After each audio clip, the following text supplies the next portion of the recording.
Okay, so we're going to get back to the Shayla that we mentioned yesterday. A lot of people were very interested. So obviously it's very negel l'maaseh. When women have hadlakas neros, they light the candles for Shabbos, especially these days where there's such an incredible rush and a crunch of time. And Helika tzadikim tzadit konyos, the women that want to daven mincha, and they want to daven mincha properly, b'kavana. And if they're going to rush before lighting candles, it's going to be a rushed shmonesa. A rushed shmonesa is definitely not as good as a slow shmonesa with kavana, even if it might be questionable. So the question is like this: when a woman is madlik neiros, yes, lechatchila she's mekabel Shabbos. However, the Mishnah Berurah, the Chavetz Chaim already says that one can make a tanai, even a lady can make a tanai, meaning a man who lights. So that means men also have a chiv to light, as we've mentioned many times. That if they're alone at home or someone is single, you have a chiv to light candles. And we're going to point out, it's kedai to point out even now, that the candlelight is something so special. It's such an incredible, opportune time for one's tefillas to be niskabel. Anytime, not just in the lighting time, but really so long as it's lit, to daven, to connect to the Rabbi Shalom. I saw something beautiful from Rabbi Daniel, Zichron Livracha, how he describes the powerful, just the bria itself, the creation itself of light, of the wax, of the candle, of the flame, and how why it represents, why do we light it when we try to remember someone's neshama, is because the flame reminds us of a neshama. And that the neshama, that when a person passes away, it doesn't have any more body, but it has only light, because that's what the neshama at the end of the day is. Or Ein Sof. Or Ein Sof means infinite light. And every one of us is part of that light. So that's why when we look at a flame, that's what we should be thinking about. So there's so much in the flame.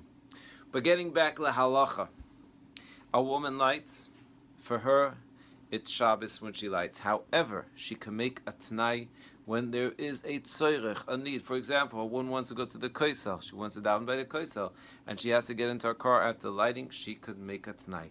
Therefore, say the poskim, including the Rebbe Vesafayim, another poskim like a Chafar Chaim, that a woman can make a t'nai. She's not being mekabel Shabbos with her lighting because she still wants to daven mincha.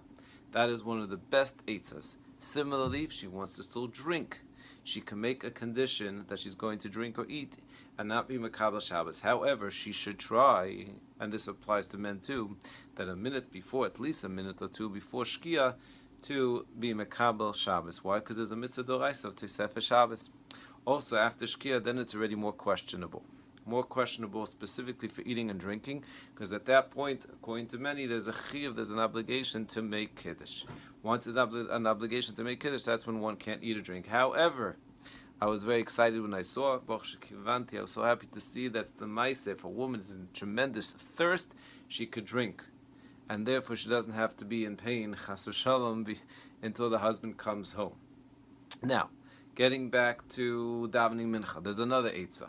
The other eitzah is, which the Rebbe Vesafayim of Ephraim Greenblatt, who, as I mentioned, I was able to see when I was once in Memphis, Tennessee, giving a discovery seminar many years ago, and I didn't even know who this Halakha Yid was. It was like seeing a gadol. I walked into his little study, and he had all these different svarim, and he had taharos open.